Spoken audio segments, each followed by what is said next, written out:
ZTE তাদের নতুন entry level smartphone ZTE Blade A35 বাংলাদেশের মার্কেটে অফিসিয়ালি লঞ্চ করে দিয়েছে এবং এই ফোনটার দাম মাত্র 7,999 টাকা বা 8,000 টাকা।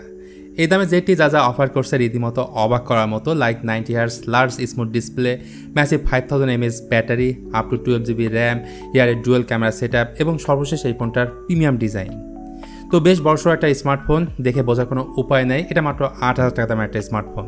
ক্যামেরা মডেলটা দেখে মনে হতে পারে এটা পোকোর কোনো স্মার্টফোন। প্রয়োজনীয় সব কিছু থাকলেও একটা জিনিস missing, secondary noise cancellation mic. আর রেড কালারের পাওয়ার বাটনটা এই ফোনটাকে অ্যাস্থেটিক একটা লুক দিয়েছে। আর ফেস আনলক থাকলেও সাইড মাউন্ট ফিঙ্গারপ্রিন্ট স্ক্যানারটা দেয়নি, থাকলে সিকিউরিটির জন্য ভালো হতো। আর মোট দুইটা কালার এই ফোনটা পাওয়া যাবে, একটা হচ্ছে স্টেরি ব্ল্যাক, অপরটা ক্লোভার গ্রিন। এই ফোনটার অন্যতম আকর্ষণীয় দিক হচ্ছে এই ফোনটার ডিসপ্লে, মানে এত অল্প দামের ফোনে পাচ্ছেন বিশাল সাইজের একটা ডিসপ্লে 6.75 ইঞ্চ, যেটা HD+ water drop IPS LCD panel. Resolution হচ্ছে 720x1600 pixel, 90Hz refresh rate আছে। সাধারণত এরকম প্রাইস পয়েন্টে 90Hz আজকাল কেউই দেয় না, চিন বেজেল নিয়েও কোনো কমপ্লেন নেই। আর ডিসপ্লে উপরে থাকছে লাইভ আইল্যান্ড, যেটা নোটিফিকেশন বার হিসেবে কাজ করবে। দাম কম হলেও এই ডিসপ্লের কালার প্রোডাকশন, টাচ রেসপন্স ওকে আছে, তবে এই ডিসপ্লেতে কোনো ধরনের প্রোটেকশন নেই, আর না থাকাটাই স্বাভাবিক। সফটওয়্যার বা হিসেবে এই ফোনটাতে থাকছে লেটেস্ট Android 14 Go এডিশন, যেটা রান করবে MyOS 14-এ।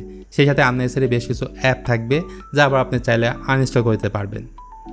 অ্যানিওয়ে এই ফোনের রিয়ারের ডুয়েল ক্যামেরা সেটআপ পাবেন। 8 মেগাপিক্সেলের মেইন ক্যামেরার পাশাপাশি একটা ক্যামেরা শুটার থাকবে, আর ফ্রন্ট ক্যামেরা হিসেবে রয়েছে 5 মেগাপিক্সেলের একটা সেলফি ক্যামেরা।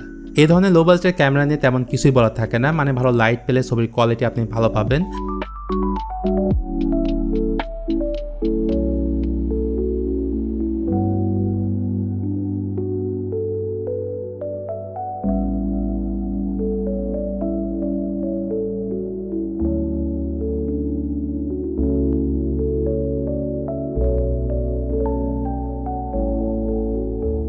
আর ভিডিও ক্ষেত্রে 1080p 30fps আপনি ভিডিও রেকর্ড করতে পারবেন।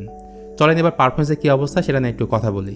এই ফোনে আপনারা পাচ্ছেন ইমিচক SC986-এ, যা একেবারে এন্ট্রি লেভেলের একটা চিপসেট, বেসিক টাইপের কাজের জন্য ঠিক আছে। র্যাম রয়েছে 4GB এবং স্টোরেজ রয়েছে 64GB।